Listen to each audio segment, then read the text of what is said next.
Olá pessoal, tudo bem? Sou o professor Bruno Lima, professor aqui de Estratégia Concursos, e nós estamos dando início agora ao nosso módulo de estruturas lógicas, que, diga-se de passagem, é um módulo fundamental para que você consiga entender o que nós chamamos de lógica proposicional. Essa lógica que a gente vai estudar aqui, que é a lógica das proposições, a lógica do cálculo proposicional, o nosso pontapé inicial se dá com esse módulo, que é o módulo de estruturas lógicas, que eu já vou avisar para você aí do outro lado, tem que ter paciência porque é um módulo extenso. Digamos o seguinte, para que você consiga caminhar comigo nos demais módulos, a sua base vai ser construída aqui dentro do que a gente vai ver na parte de estruturas lógicas. Então não se assustem, são muitos vídeos que a gente vai acabar trazendo para vocês aqui de conteúdo teórico, mas que ao mesmo tempo, tendo essa base bem montada e bem consolidada, fica muito difícil de você não conseguir acompanhar com clareza o que eu vou trazer para vocês na sequência, tá bom? O que por muitas vezes eu vou avisar vocês aqui é que não adianta, pelo menos a meu ver, ficar tentando queimar etapas, não adianta, principalmente para quem nunca viu esse conteúdo, não adianta muito querer encurtar alguns caminhos no intuito de poder deixar um ou outro conteúdo de lado. Claro, dependendo do perfil da sua banca, pode ser que às vezes um ou outro ponto realmente não seja assim tão importante, mas ao mesmo tempo, o que eu posso te garantir é isso. Se você tiver um pouquinho de paciência e tempo, que acaba sendo necessário mesmo, para poder acompanhar esse módulo nos detalhes que eu vou trazendo para vocês aqui nas videoaulas e também, claro, para vocês que acompanham aí o conteúdo em PDF, se vocês conseguirem caminhar bem conosco nesse módulo, meu amigo, você sai daqui com uma base que, conforme eu falei, dificilmente você fica com dificuldade no que a gente tem que ver na sequência do curso, perfeito? Então vamos lá, vamos nessa. Olha só, pessoal, o primeiro conceito que eu vou trazer para vocês aqui é o conceito de proposição. Então vocês têm que ficar atentos desde já, porque eu não falo aqui do que a gente chama de preposição, perfeito? Preposição é o que vocês estudam lá nas aulas de português. Aqui a gente está falando do conceito de proposição. E o que é o conceito de proposição propriamente dito? Bem, vocês vão ver aí que proposição, está anotado, é todo conjunto de palavras ou símbolos que exprimem uma ideia de sentido completo e que, além disso, pode ser julgado como verdadeiro ou falso. E uma dica que eu vou deixar para vocês desde já, que é importantíssima, é que toda proposição ela tem que apresentar o quê? Ela tem que apresentar verbo. Então, quando a gente trabalha aqui com essa definição, com esse conceito, você acaba tendo aqui duas ideias que são importantes. Primeiro, eu preciso ter uma ideia de sentido completo, perfeito? E um outro ponto que é importantíssimo para a gente aqui, quando eu trabalho com o conceito de proposição, é que essa proposição ela tem que ser o quê? Ela tem que me dar possibilidade de ser julgada como VOF. Eu preciso que vocês fiquem atentos aqui, que eu falo sobre uma possibilidade, tá vendo? Eu não te obrigo a saber se a frase vai ser necessariamente verdadeira ou se ela vai ser necessariamente falsa. Para eu ter uma proposição, eu tenho que ter uma sentença que me dê possibilidade de julgamento enquanto VOF. Desde já eu antecipo para vocês o seguinte, toda proposição tem que trazer verbo, tem que ter um verbo, mesmo que esse verbo apareça até de alguma forma implícito. Mas nem toda sentença, fiquem atentos desde já a isso, nem toda sentença que tenha verbo, ela tem que ser necessariamente uma proposição, perfeito? Vamos dar uma olhada então em alguns exemplos do que seriam proposições? Veja bem, olha só. Coloquei para vocês aí uma sentença que eu chamei de A, dizendo que o Ricardo foi aprovado no concurso. Essa sentença, está claro para você que ela acaba atendendo os dois conceitos que a gente colocou, as duas ideias que a gente acabou colocando agora há pouco. Quando eu digo para vocês que o Ricardo foi aprovado no concurso, a noção de sentido completo eu tenho, consegue perceber? Brunão, eu fico muito na dúvida às vezes quando você fala para mim que essa sentença tem que ter sentido completo. O que é a lógica do sentido completo? Eu costumo dizer o seguinte, a frase ela vai trazer para você o sentido completo quando de alguma forma você conseguir perceber, criar significado para o que está sendo colocado, certo? Se eu chegar para você e disser que o Ricardo foi aprovado no concurso, eu entendo que aí do outro lado você consegue criar um significado para isso, certo? Você consegue ver uma lógica na coisa. A gente não fica aqui devendo informação para que você consiga perceber sobre o que eu estou falando.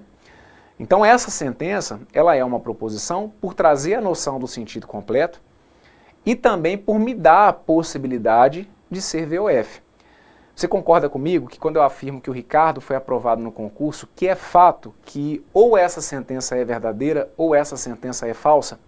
Que não tem como eu ter aqui um terceiro valor, ou mesmo que não tem como aqui eu deixar de imaginar que ela vai ter que assumir algum desses dois valores, perfeito? Vocês estão vendo que eu coloquei ali na frente também uma letra A maiúscula. Dentro da lógica proposicional, vai ser muito comum a gente trabalhar com uma linguagem simbólica. Então é muito importante que desde já, aí do outro lado, você entenda que uma proposição ela vai poder ser representada tanto por uma letra maiúscula quanto por uma letra minúscula. É comum nas provas, tá? A gente ter situações em que o examinador traz a representação por letra maiúscula, como ele traz também a representação por letra minúscula. Letras maiúsculas, diga-se de passagem, as mais comuns são A, B, C, P, Q, R, S, mais claro, podendo usar qualquer uma outra. E quando a gente trabalha com letras minúsculas para representar proposições, na maioria das vezes, vocês vão ver aí nas questões, eu utilizar a letra P, a letra Q, a letra R, como representações de proposições com letras minúsculas, tá bom? Mas não existe uma regra para isso, para eu ter que usar uma letra maiúscula ou uma letra minúscula na hora de representar uma proposição, perfeito? Muito bem. Então aqui, moçada, quando eu trabalho com vocês com essa sentença que está aqui, ó, Ana namora e Gabriela é professora. Quando eu digo para vocês aqui, olha, que a Ana namora e que a Gabriela é professora, desculpa, que a Ana namora André e que a Gabriela é professora, vocês vão perceber que a gente cai numa pegada muito semelhante à da questão anterior, perfeito? Então, o que a gente vai ter aqui? Vocês vão perceber que eu vou ter a noção do sentido completo, ok? E mais do que isso, a possibilidade que aquela sentença que está ali, ela seja verdadeira ou falsa. Não cabe a você aqui nesse momento, isso é muito importante que você entenda desde já, não cabe a você aqui nesse momento tentar verificar se essa frase que está aqui é verdadeira ou falsa. Fica muito atento a isso que eu estou falando para vocês, tá bom? Quando eu digo para vocês que a Ana namora o André e que a Gabriela é professora, não é para você necessariamente acreditar nisso que está sendo dito. Não é para você, por conta própria, falar assim, ah, professor, então a Ana namora o André, né? E a Gabriela é professora. Não, não necessariamente. O que a gente vai ver aqui ao longo do nosso curso é que se for para eu considerar isso que está aqui verdadeiro, o enunciado vai me dizer, ou se de alguma forma eu precisar descobrir o valor lógico daquelas duas informações, o enunciado vai ter que me dar margem para que eu consiga concluir qual que é o valor da primeira parte, qual que é o valor da segunda. Num primeiro momento, dentro desse bloco aqui, a gente está começando a mexer com a parte da lógica proposicional. Então eu preciso que você entenda o básico. Vejam, a lógica proposicional, como eu falei, é a lógica do estudo das proposições. Então a gente está começando a estudar aqui o objeto. É a mesma coisa de lá na matemática, você começar a entender o que são os números, perfeito? Então é muito importante que vocês entendam aqui, desde o início, o caminho que a gente vai ter que percorrer para trabalhar com esse tipo de sentença. Quando eu digo para vocês, então, igual eu coloquei ali, que o Ricardo foi aprovado no concurso, eu preciso que você se acostume com a ideia de que não necessariamente o que eu estou escrevendo é verdade. Porque a gente está muito acostumado a fazer leituras de sentenças, né? Como eu costumo falar para vocês, às vezes numa prova de português, se você pega um texto, e se lá no meio daquele texto, né, foi dito, por exemplo, que o Ricardo foi aprovado no concurso, numa prova de português, na leitura de um texto, na interpretação de um texto, se aquela informação é passada, você acredita naquilo porque parte do princípio que a gente tem como um combinado que se aquele texto é a referência para análise das minhas alternativas, eu acredito naquilo que está sendo colocado ali, certo? Só que do ponto de vista lógico, você vai ter que começar a se acostumar com a ideia, que inclusive eu vou deixar anotado para vocês aqui, que é o seguinte, olha, você vai colocar para mim aqui, Ricardo foi aprovado no concurso, coloca para mim aqui, olha, que ou essa sentença é verdadeira, ou essa sentença que está aqui é verdadeira, ou essa sentença que está aqui é falsa. Perfeito? A mesma coisa aqui na letra B. O que você vai dizer para mim sobre a letra B? Você vai dizer para mim que a letra B, ou essa sentença que está aqui é verdadeira, ou essa sentença que está aqui, ela tem que ser o quê? Falsa. Então fica ligado, por quê? Você só acredita, conforme eu disse, você só acredita que, por exemplo, o Ricardo foi aprovado no concurso se o enunciado te avisar ou se de alguma forma você conseguir tirar aquela conclusão do ponto de vista lógico, sem adivinhação. Essa que vai ser a sacada no primeiro momento, moçada. Aqui não tem adivinhação sobre o que vai acontecer com as proposições, perfeito? Sobre os valores que essas proposições vão assumir. Lembra que eu falei a questão do verbo? Tá claro para vocês? Na primeira sentença, Ricardo foi aprovado, eu tenho ali um verbo, certo? Eu tenho o verbo ser. Na minha sentença B, eu tenho um verbo, na verdade eu tenho até dois verbos, né? Eu tenho ali o verbo namorar e eu tenho o verbo ser. Aí na sentença C, veja, se você for dar uma olhada na sentença C, você pode virar e falar para mim o seguinte: professor, então essa sentença C, ela não é uma proposição, né? E aí eu vou te questionar, mas por que essa sentença não é uma proposição? Não, professor, essa sentença aí, ela não é uma proposição porque eu não estou vendo o verbo aparecer. Ali na sentença C está sendo dito que 3 ao quadrado é igual a 1 ao quadrado mais 2 ao quadrado. Como ali não tem verbo, aquela sentença nem é proposição, não é isso? E aí não. O que a gente combinou? O que eu mencionei agora há pouco? Esse verbo, ele pode até de alguma forma aparecer implícito. Escutem a minha leitura, quando eu digo para vocês, olha, 3 ao quadrado é igual, olha aí a presença do verbo, o verbo ser, certo? 3 ao quadrado é igual a 1 ao quadrado mais 2 ao quadrado. Tenta entender o seguinte, essa sentença tanto tem sentido completo que você consegue, do ponto de vista matemático, julgar para mim essa frase com valor lógico o quê? Com valor lógico falso.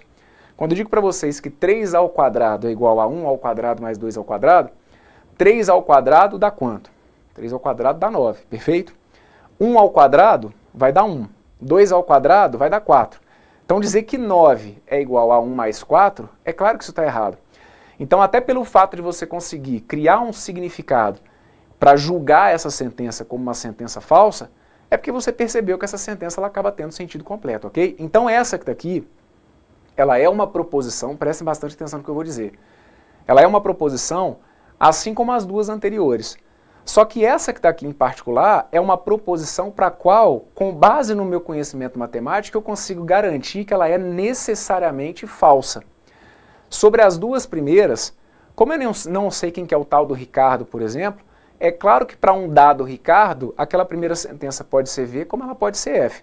Agora, a sentença C não tem discussão. Matematicamente, a gente consegue garantir que essa sentença C ela tem que assumir um valor lógico necessariamente o quê? Necessariamente falso. Então deixa anotado aí para mim.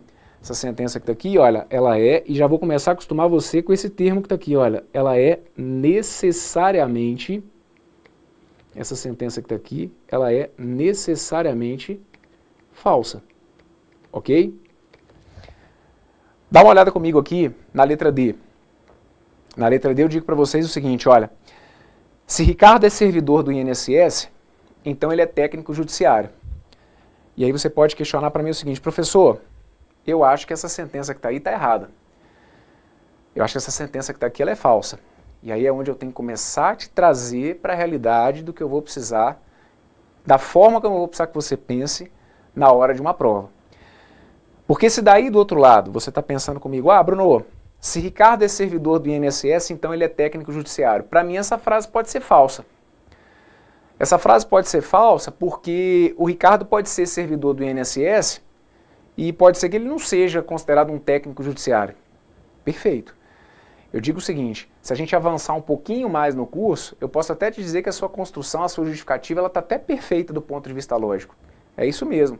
Se a gente tivesse certeza aqui que o Ricardo é servidor do INSS, que ele não é técnico judiciário, essa frase que está aqui realmente seria falsa. Só que onde que está a pegada aqui da história? Eu preciso que você entenda que não cabe a você fazer essa suposição. Olha como que a gente vai ter que se controlar às vezes. Ah, o Ricardo pode ser servidor do INSS e ele pode não ser técnico judiciário. Sim, isso pode. Agora, como você concorda comigo que pode acontecer do Ricardo ser servidor do INSS e também dele ser técnico judiciário?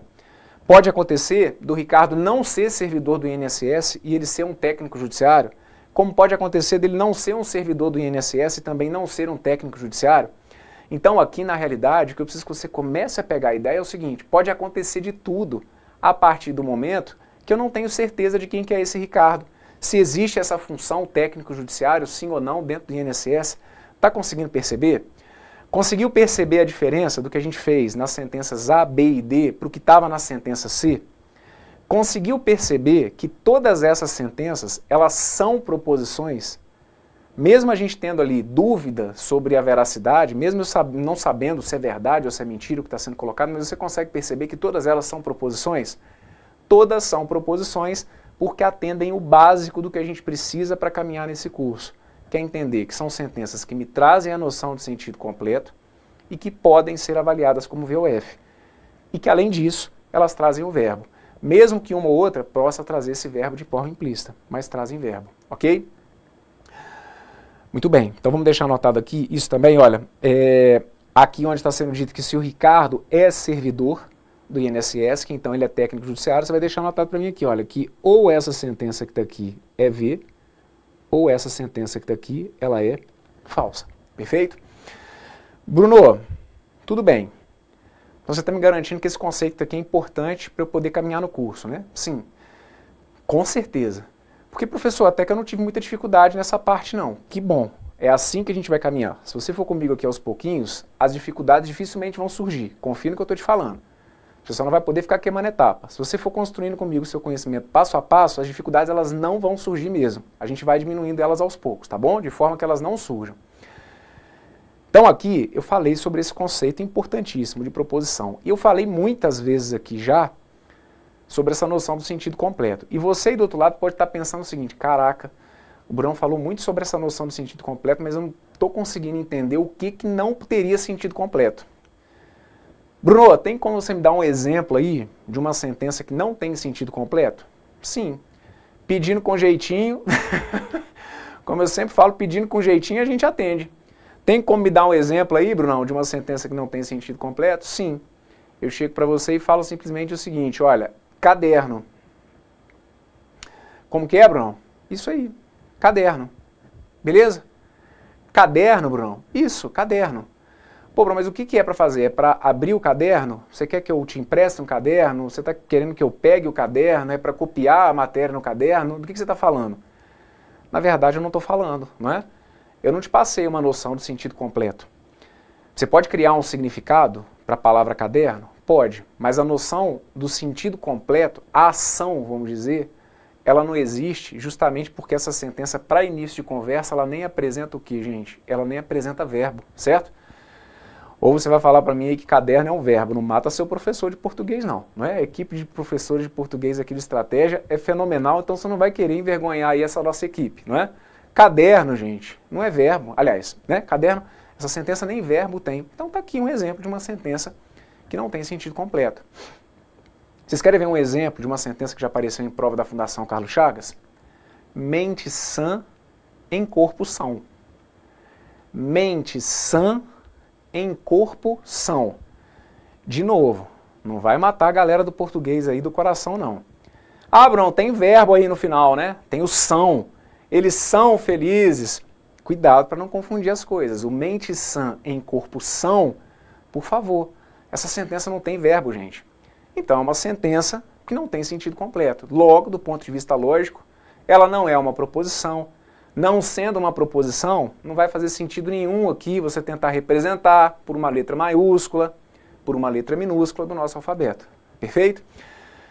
Então tudo aquilo que fugir dessas duas definições básicas, sentido completo e possibilidade de ser VOF, deixa de ser proposição. Estamos combinados? E vejam o que eu coloquei aqui, que tem que estar tudo muito bem encaixado, gente. Para eu ter uma proposição, não adianta simplesmente ter sentido completo. Não adianta simplesmente ter possibilidade de ser VOF. Não é pelo menos uma das duas. Aqui é um E, que a gente inclusive aqui ao longo do curso vai entender a personalidade dele. As duas coisas aqui têm que ser atendidas ao mesmo tempo. Perfeito? Se pelo menos uma delas furar a regra, a gente deixa de ter o que a gente entende como uma proposição. Fechado? Muito bem. Então vamos caminhar um pouquinho. Vem comigo, olha só. Na sequência, eu trouxe para vocês aqui casos clássicos do que não são proposições. E aí, o primeiro caso que eu tenho que chamar a atenção de vocês são as frases imperativas. Ó, tá anotado para vocês aí que sentenças imperativas apresentam ideia de ordem, de conselho, de pedido. Dessa forma, não faz sentido avaliarmos sentenças desse tipo como verdadeiras ou falsas. Por esse motivo, não são consideradas proposições. Dá uma olhada aqui nos exemplos de sentenças imperativas que eu coloquei para vocês, olha. Estude bastante, erga o braço, beba água. Essas sentenças aí, elas não são proposições.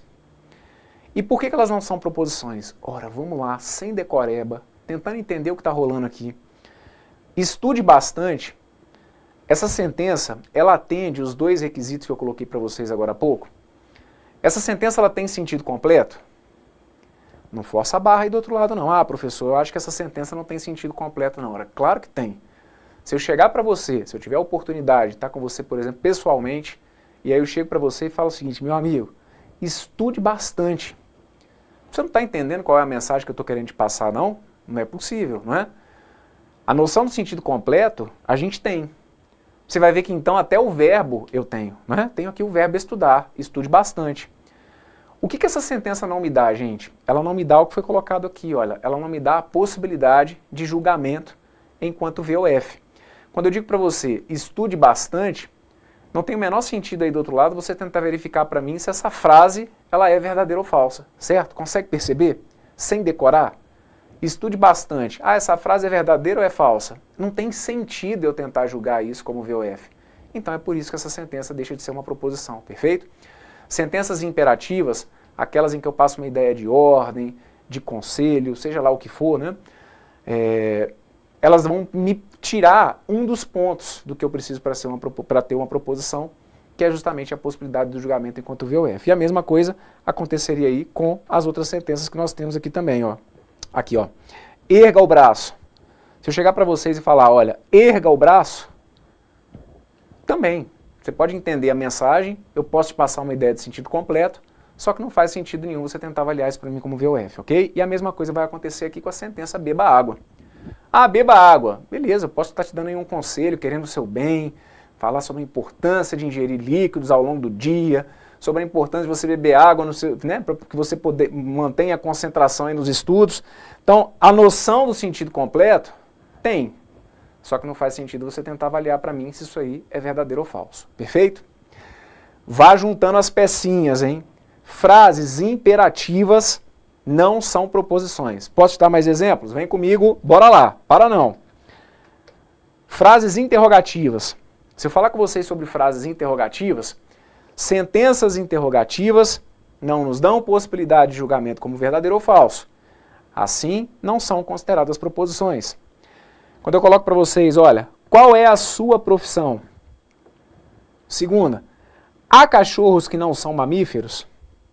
Terceira, você conseguiu terminar a prova discursiva? Então o que a gente vai perceber aqui é o seguinte, sentido completo, todas elas têm, até porque elas têm verbo. Qual é a sua profissão? Você consegue tranquilamente entender o sentido, você consegue perceber o que eu estou querendo, onde eu estou querendo chegar com uma pergunta como essa, ok? Tanto que você pode aí me dar uma resposta para a minha pergunta. Só que, de novo, não vai fazer sentido algum você tentar avaliar para mim se essa minha pergunta está certa ou errada. Ah, a pergunta do Bruno foi correta, a pergunta do Bruno foi verdadeira, a pergunta do Bruno foi falsa. Moçada, não faz sentido você tentar avaliar se a minha pergunta, qual é a sua profissão, se ela é verdadeira ou falsa. Ela é uma pergunta e ponto. O que você poderia talvez tentar interpretar é a resposta, mas não é o que a gente está discutindo aqui. Fechado?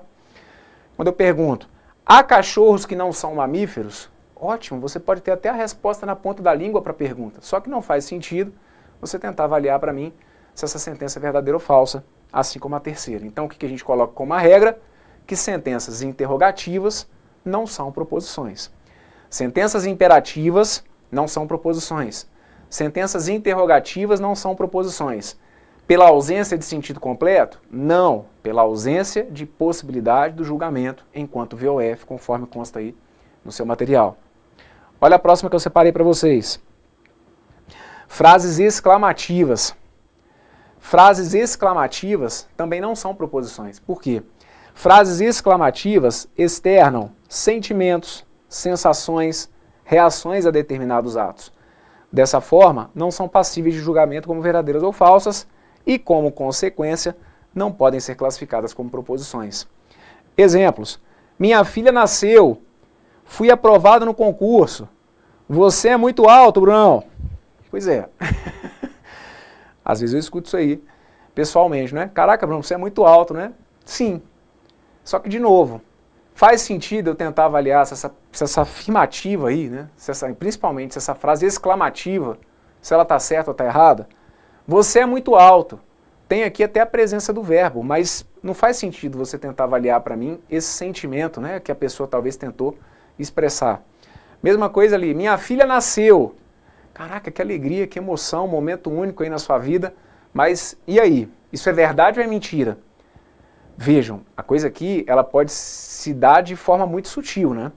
Se eu tiro aquela exclamação e coloco um ponto final, minha filha nasceu, passa a ser uma afirmativa. E aí, dependendo, você poderia até cair na pilha de tentar verificar se aquilo ali é verdadeiro ou falso. Mas para o que a gente tem aqui, do jeito que eu fiz a minha construção, minha filha nasceu, isso daqui não é proposição. E outra, só para que você também do outro lado não dê muita margem à imaginação. Ah, professor, mas e se fosse um ponto final? O que eu ia considerar? Como verdade ou como mentira que a minha filha nasceu? Cai naquele caso que eu falei agora há pouco. Não cabe a você decidir se é verdade ou mentira, perfeito? O enunciado, de alguma forma, ia te orientar sobre o caminho que você ia ter que seguir. Voltando ao que interessa, minha filha nasceu com sentido de exclamação, não faz sentido você tentar avaliar para mim como VOF, justamente por se tratar aí de uma frase exclamativa, ok? Bem, ao longo desse nosso curso, eu ainda vou trazer para vocês alguns casos do que não são proposições. Então, se você que está aí me assistindo já ouviu falar, por exemplo, sobre sentenças abertas ou sobre paradoxos, se você já ouviu falar, fique tranquilo, porque mais à frente eu vou mencionar no momento oportuno novamente esses conceitos. Se você que está aí não ouviu falar ainda sobre sentenças abertas e sobre paradoxos, fique tranquilo que eu vou te conduzindo e na hora certa aqui no curso eu encaixo essas ideias. Eu estou falando isso que é para que você não saia desse vídeo decorando a ideia do seguinte: o Bruno me ensinou que os únicos casos que não são proposições são as frases exclamativas, as imperativas e as interrogativas. Por favor, se ficou essa impressão, vamos corrigir desde já, não é isso não. Eu estou simplesmente chamando a atenção de vocês aqui para 3 casos que acabam aparecendo até com uma certa frequência em provas e que sempre vão exigir a nossa atenção. Mas não quer dizer que necessariamente para a sentença não ser uma proposição, ela tem que se encaixar em algum desses casos. Tanto que, agora há pouco eu dei um exemplo, caderno. Caderno é exclamativo? Não. É imperativo? Não. É interrogativo? Não. E também não é proposição, perfeito? Então a gente tem casos mais manjados e, de maneira geral, tudo que não se enquadrar na definição que a gente trouxe aqui no início desse vídeo, deixa de ser uma proposição, perfeito? Muito bem, preciso que então aí do outro lado você veja para mim se ficou tudo entendido. Se ficou, eu vou pedir para que você dê uma repassada aí no seu material, se precisar dar uma olhadinha em alguma etapa para que a gente possa seguir no próximo vídeo. E se tiver tudo tranquilo, eu fecho aqui então, olha, esse nosso bloco por aqui é o inicinho da nossa caminhada aqui no módulo de estruturas lógicas, mas é realmente um conceito fundamental para que vocês consigam entender o que a gente acaba estudando aqui dentro dessa lógica. Perfeito? Me despeço por aqui, um forte abraço para todos vocês aí e nos encontramos daqui a pouquinho na sequência aqui do nosso curso. Fui!